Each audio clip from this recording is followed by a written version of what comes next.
हम मीनू झा उपस्थित छी एकटा भजन लऽ कऽ अपन माताजीके संगमे। कोशिश करै छी नीक लागय। बहुत पुरानी भजन अछि। धन्यवाद। जय मिथिला, जय मैथिली। राम राम जपले रे मन संपत्ति सीता राम के। राम राम जपले रे मन संपत्ति सीता राम के। कियो रहे राजमहल में रानी आंग लगाई के। कियो रहे राजमहल में रानी आंग लगाई के। कियो रहे चानन वृक्ष तर भगवन संग लगाई के।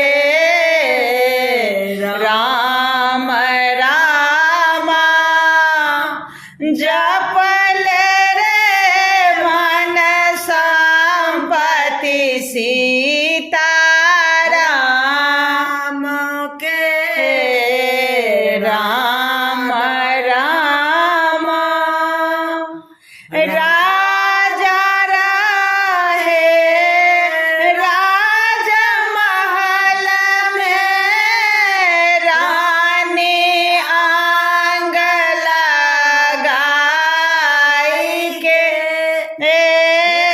राजा रहे राजमहल में रानी आंग लगाए के।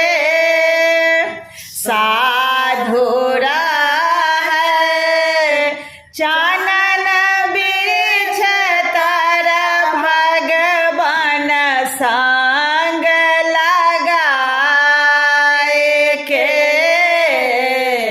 राम राम जपले रे मन संपत्ति सीता राम के।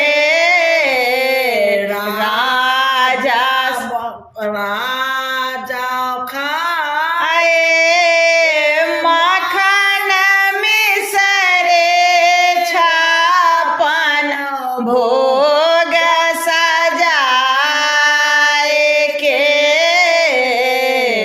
साधु खाए सुखल सतुआ भगवन भोग लगाए के।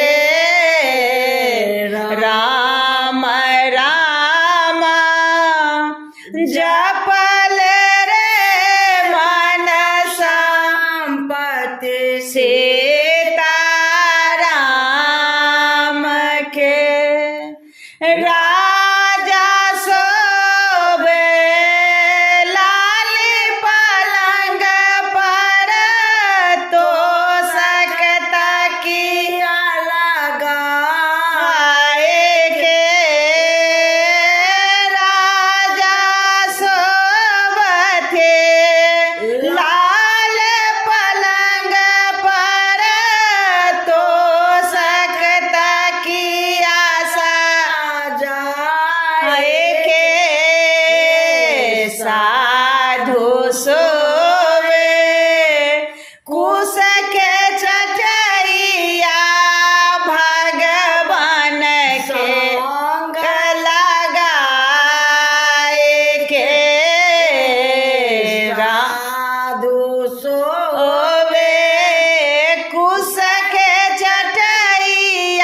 जपुले रे मन संपत्ति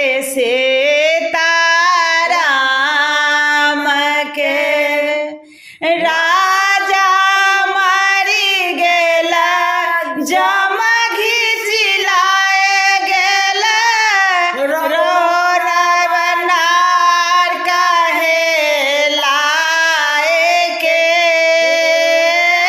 राजा मरी गेला जमघी चिलाए गेला रो रवनार कहे लाए के साधु मरे गेला रथ चढ़ गेला